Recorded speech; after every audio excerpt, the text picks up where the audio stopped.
What if you could become a better person, not by working harder, but by taking one small step a day?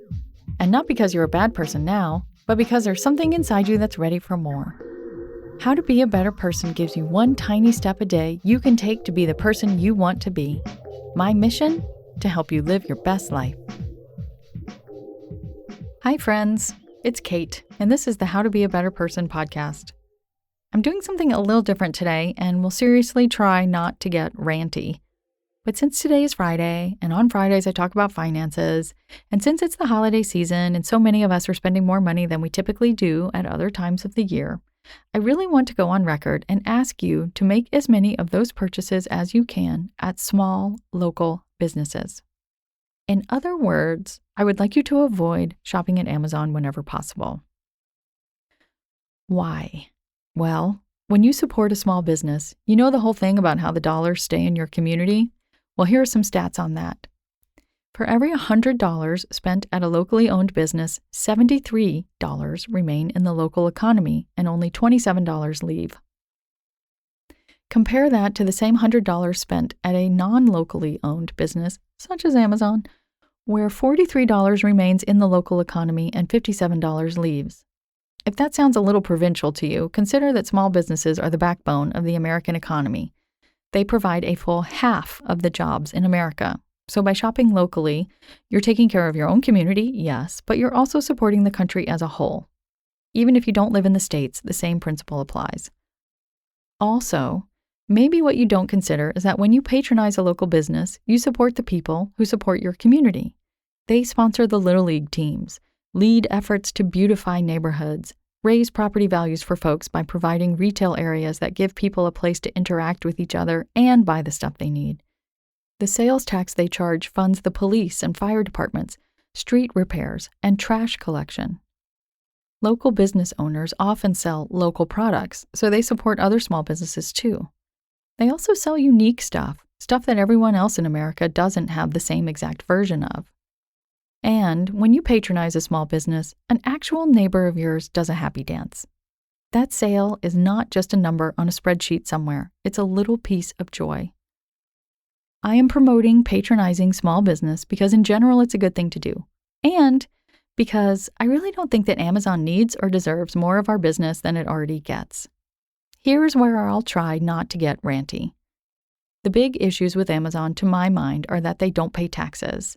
CNBC and many other news outlets report that although they had $11 billion in profits, not revenue, they paid no taxes in 2018. None. Think of how much you paid in taxes and what your profits were. I'm guessing your tax bill was a lot more than zero, and your profits were a lot less than $11 billion. It's just not right. There are also reports that they are driving their human warehouse employees to the point of injury. Then, think of all that packaging for Amazon stuff and all the trucks delivering the stuff, crowding the roadways and emitting all those greenhouse gases.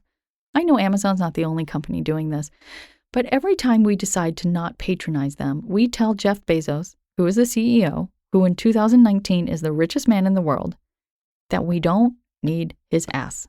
Am I right? My bigger point is, we don't have to blindly accept convenience just because it's there. We can walk down to our retail strip, or bike, or drive, or take the bus, and patronize a few different stores in one fell swoop. Now, here's where I make my confession. All this being said, full disclosure, I am a loyal Whole Foods shopper and have been for years and years before Amazon bought them. As a result of Amazon buying Whole Foods, where I'm a loyal shopper, I am an Amazon Prime member. So I'm a big old hypocrite. But I've been shopping in that same store for 8 years. I could shop it blindfolded. It has everything I want and need in one trip. I am a total pain-in-the-ass health food snob. Organic, healthy food is something I happily spend more money on because it is an investment in my family's health, and I know I'm privileged to be able to make that decision. To me, it's all the more reason to buy as much as possible of the non-grocery items I need from someplace other than Amazon. You may not be able to extricate yourself completely from these big tech companies that are insinuating themselves into so much of our lives, but you can minimize the parts that really don't serve you. And now that I've confessed that, I'll leave you with this.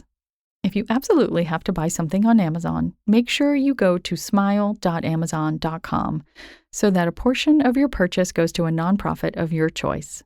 It's the least Jeff Bezos can do. I hope you have a great weekend and that you use at least some of it to do some of your holiday shopping in your community. Thanks for listening to How to Be a Better Person. Our theme song is Left for Deadish by Junior85.